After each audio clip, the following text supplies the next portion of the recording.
ఇప్పుడు డీటెయిల్స్లోకి వెళ్దాం. నూతన వ్యవసాయ చట్టాలు రైతులకు మేలు చేసేవే అని ఏపీ బీజేపీ అధ్యక్షుడు సోము వీర్రాజు వ్యాఖ్యానించారు. బీజేపీ నిర్వహించిన రైతు సాధికారిత సదస్సులో పాల్గొన్నారు. ఈ సందర్భంగా ఆయన మాట్లాడుతూ బయటి మార్కెట్లో కూడా రైతు తన పంటను అమ్ముకోవచ్చని స్పష్టం చేశారు.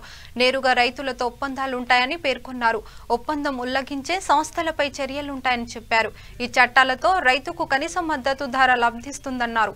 కొంతమంది కావాలని రాజకీయం చేస్తున్నారని మండిపడ్డారు.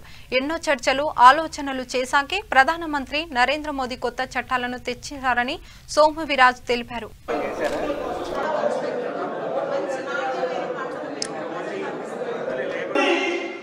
నరేంద్ర మోదీ గారి మీద ఎందుకు ఉద్యమం జరుగుతుంది అని ఆలోచన చేస్తే బాబు చెప్పాడు. ఆయన చేస్తున్న సంస్కరణలు దేశ ప్రజల్ని ఆమోదింపబడుతున్నాయి. ఈ ఆమోదింపబడటం కొంతమంది వ్యక్తులకు ఇష్టం లేని మూలంగా నేను ఇక్కడ ఎక్కువ రాజకీయాల్ని మాట్లాడే కోసం నేను ప్రయత్నించాను. ఏ రాజకీయ పార్టీని కూడా విమర్శించాను.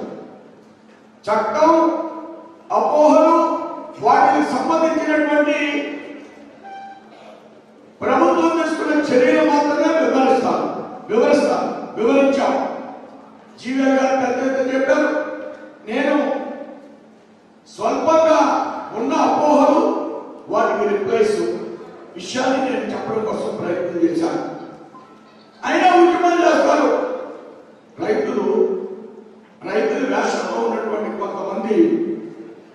ఎక్కడో లహరీలో సైనికులు చలిలో మంచు కొండలో ఉంటే వారికి ఆహార పదార్థాలు పంపిస్తే ఆ ట్రైన్స్ కూడా అడ్డుకుంటున్నారు.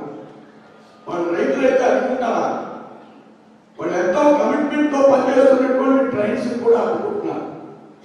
అడ్డుకుంటుంటే విమానాల్లో వాళ్ళకి పంపిస్తున్నారు. దీని మూలంగా ప్రజాధనం దుర్వినియోగం అయ్యేటువంటి పరిస్థితిని మనం గమనించాలి.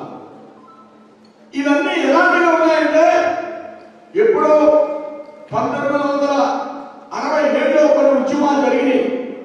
కొంతమంది పెద్దలు వాళ్ళు ఏదో విదేశాల్లో వర్షం వస్తే ఇక్కడ గొడుగులేసుకునేవాళ్ళు. వాళ్ళందరూ కూడా వాళ్ళ ద్వారా ఈ ఉద్యమాలు జరుగుతున్నాయి. వాళ్ళ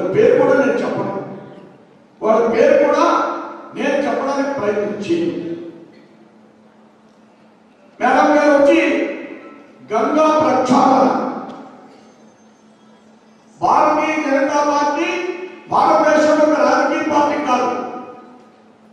దేశంలో మనకున్నటువంటి సంస్కృతి సంప్రదాయాలు అంటే మన పూర్వీకులు 2 లక్షల విత్తనాలు మనమే తయారు చేసేవాడు, మనమే విత్తనాలు తయారు చేసుకునేవాడు. అలాంటి సంస్కృతి సంప్రదాయాన్ని భారతదేశం యొక్క కుటుంబ వ్యవస్థ ఆధారితమైనటువంటి ఆలోచన కోసం నిర్మాణం చేసినటువంటి వ్యవస్థ భారతీయ జనతా పార్టీ. మన మధ్యలో ఉండే అన్ని కుటుంబాలు కలిసి ఉండేవాళ్ళం, చక్కగా పంటలు పండించుకునేవాళ్ళం, అందరూ కలిసి పండగలకి కలిసి మెలిసి ఉండేవాళ్ళం. మన సంస్కృతి అద్భుతమైనటువంటి సంస్కృతి. మన దేశం ప్రపంచ దేశానికి గైడెడ్ ఫిలాసఫర్ లాంటిది. ప్రపంచ దేశానికి అలాంటి సంస్థని మళ్ళా నిర్మాణం చేయాలన్నటువంటి ఆలోచనతో పనిచేస్తున్నటువంటి ఒక వ్యవస్థ. మన వ్యవసాయ విధానం పాలకర్ గారు అడవిలో తిరిగారు. అడవిలో ఏ విధమైనటువంటి మెన్యూ చేస్తున్నాం. ఎంత అద్భుతంగా ఉంటుంది అడవి, అడవి చూస్తే ఎంత ఆనందం. దాంట్లో ఏమన్నా ఎరువులేస్తున్నామా? ప్రకృతి సిద్ధంగా మన మనుషులు ఎవరో ఎక్కువ అక్కడ తిరగం కాబట్టి దాని పొల్యూట్ కాలేదు. ఒకవేళ చట్టంగా మనం